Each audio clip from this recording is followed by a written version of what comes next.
Oh, wait, hi. Hey. Wow. Gretchen Wilson is here. Welcome back to Frederick. Thank you. It's been a little while. Thank you so much for having us. Absolutely. What brings you around? What are you doing in our neck of the woods? We are just traveling, doing promotion, talking and trying to promote, my new record company, my new record, and just taking advantage of some time that we have free on the road. Well, that's nice to have a little bit of downtime. A little bit. Yeah. I mean, if you consider downtime still traveling. Some days are. Yeah. This is a good, this is, it's kind of work, but it's not really because, I don't have to get into those 5-inch, boots and grow those hips that I seem to grow whenever I stand on stage and do that whole thing. This is casual day. This is just, hanging out. Good. Talking, catching up. I see you brought my friend Jack. I did. As in all jacked up. Yeah. Is that all right? Was that a bad thing? No, no. Jack's my friend. That's it's okay. the end of the day, right? It is the end of the day. It's after 5 o'clock. There you Right. go. That's it. You know, somewhere. it's 5 o'clock right here, baby. Right now. So we're going to take care of it. That's good. Hey, hang on for a second for me because we got to take a look at traffic. Sure. And it's brought to you by Century of Mount Airy. Thank you. You guys. see?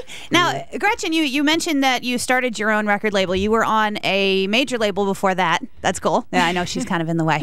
So you were on a major label before that. Yes. And so what made you decide, that's got to be a huge undertaking, to start your own label? Well, I was really pretty excited about doing it. I'd been with Sony Records from the very beginning, and it seemed like it just had run its course. And a lot of people, I don't want to get too much into this because I know a lot of people don't really care about the business side of the music business that much. But when I first started with Sony, it was its own little tiny little company on Music Row. And then after the All Jacked Up record, and during the process of making the third album, there was a big merger that happened on Music Row, and Sony was no longer my little Sony family that I had gotten very used to, and it became a part of this much bigger machine, this much bigger business. And all of a sudden I woke up one day and I was in business with a lot of people I didn't know, and I really feel like it came back to the the fact that I didn't choose them and they didn't choose me, and all of a sudden we were it was like almost a prearranged marriage, Right. And we really tried hard for a couple of years to work together, to understand each other, and to do business together. But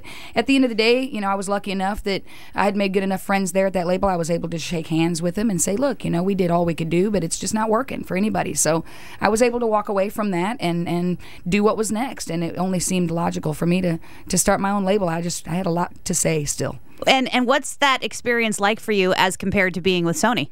It's a lot more work, but it's also a lot more rewarding because, I feel like that with a great big company like that, there are so many people involved in one career. There are so many people, sometimes people working on your career that you don't know and you'll never meet and you never have and you never will. And to me, that's just, I feel like I'm just out of control with something like that. I'm a woman. I'm a control freak. I want to know what's going on. I want to know what's happening in my world, in any part of my career, my business, my everything. And so it was always a little uncomfortable for me to be in a giant company like that and to have so many people working on it. I like the smallness of Redneck Records, and that there's just a few of us, and we're all, working on several things at the same time. But it keeps us all busy, and I really feel like I know and can trust everything that's going on in my career now, and it's a different feeling. It's a better feeling. Do you feel like you have any more or different challenges as your own independent record label? Well, sometimes, the creative mixing with the business, used to, there was a whole another department, that would deal with the business part, and then I just dealt with the creative. But, sometimes I have to have conversations in my own head, between the artist and the label head going, oh, this is what makes sense. And then the artist going, but that's not what I want to do. And it's kind of funny sometimes, I think, the battles that I have to have in my own head. But, I kept my eyes open. I kept my ears open for those 6 years that I was involved with a major label. So I learned a lot of what to do and what not to do, and so I feel like I can get through those arguments in my own head and usually find the right answer at the end of the day. I just got to make sure that I don't get too overly bearing on the artist side or too overly bearing on the business end. Well, that makes a lot of sense. And you have a lot of family that lives with you, and do they work with you as well? They do. Yeah, I ended up buying the first piece of property I ever bought, and it's grown. I started with my house in 15 acres, and I've been able to add to it little pieces of property that are connected to mine, little at a time. And with that came a lot more work. With just all of the groundskeeping and horses that I've acquired and stuff. So I've got 4 of my family member that live and that I've built houses for and that live on the farm there with me and work for me on the farm. And do any of them work with you On the music side? Just my brother, and my brother's wife. He runs merchandise for me, and she takes care of the fan club from the studio there on the farm. That's nice to have that in the family so that you know exactly what's going on. Yeah, everybody's great at something, you know. I mean, even my Uncle Vern, who I couldn't figure out what in the world I was going to do with him. He's just the groundskeeper. If you ask him what he does, he says I bush hog, I zero turn, and I weed eat. I bush hog, and I zero turn, and I weed eat. Well, you gotta have a job. That's it. He's happy to do it. You've got a lot going on. I mean, aside from the fact that you are an artist and you are your own label head, you are still working with literacy advocacy. Yeah, is that right? Yeah, it is, and I think it's pretty hysterical, really, that they've chosen the woman who starts all of her songs with "Well, I ain't never." to be the national spokesperson for literacy, but it's really cool. It all started with me going back and getting my GED, something that I just wanted to do for myself and for my daughter. I have a little girl who's 9 years old, and she's in school, and education is extremely important, and I didn't want her to think that she could be successful in life, really, without finishing her education. And I want her to know that, you know, what happened to me was a fluke. I mean, it was just not supposed to happen. I was very lucky, because there are a lot of very deserving artists that this never happens for. And I wanted to make sure that she's smart about having an education and having something to fall back on regardless of what she decides to do in her life. And I just had no idea that it was going to affect so many people. I just had no idea that it would end up, you know, fans and friends of mine that I hadn't even spoke to for years coming to me and saying, "You've given me, you know, the determination and the strength I need to go back and finish my education or to go to college or to keep my 17-year-old was just so ready to quit in his final year, but you know, you gave him the encouragement to stick it out because he knows it's going to be tough to go back." And it kind of all started with that. And you know, I went to Washington and I met some other folks, and you got an award last year. I did, yeah. And that's, I mean, I don't care about stuff like that. I was just happy to be able to lend my voice and my face, because it's what it really comes down to in plain English is that it's a great cause trying to smarten up America. It's a great cause. It's one that we need to do. And if being a celebrity and having a recognizable face and voice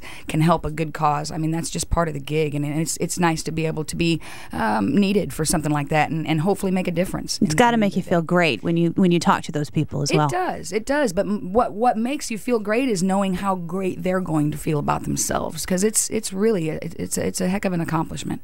And is your daughter into reading? She loves to read. Oh, that's great. She loves reading, and I really didn't when I was her age, but she does. She takes a book to bed with her every night and reads before she goes to sleep. Does she have a favorite?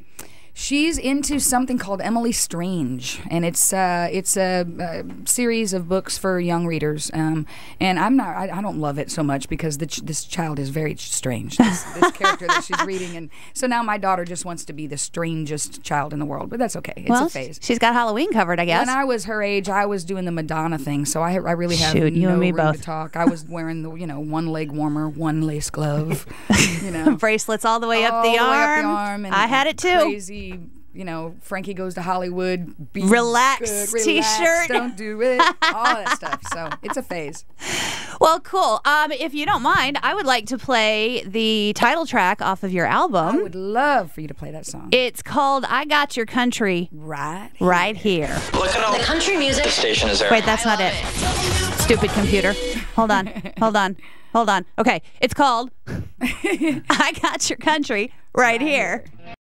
About some attitude. Yeah, it's Gretchen Wilson, and I got your country right here on Free Country 99.9 WFRE. I love it. I do too. I have a lot of fun with that song. I bet you do. I do. And you have a lot of fun songs that not just are fun to listen to on the radio, but are fun to see in person on stage. With this new album and having released this new album with I Got Your Country Right Here, it has brought so much to my live show and to the tour. Just being able to add new, fresh music, and I don't know, the entire thing used to, for a little while, and I'll be totally honest here, for a little while it was going to work. I was going to work. Every time I got on the bus, it was, time to make the donuts, and it's like a job. It can get very sterile after a while, just like anything else can, Sure.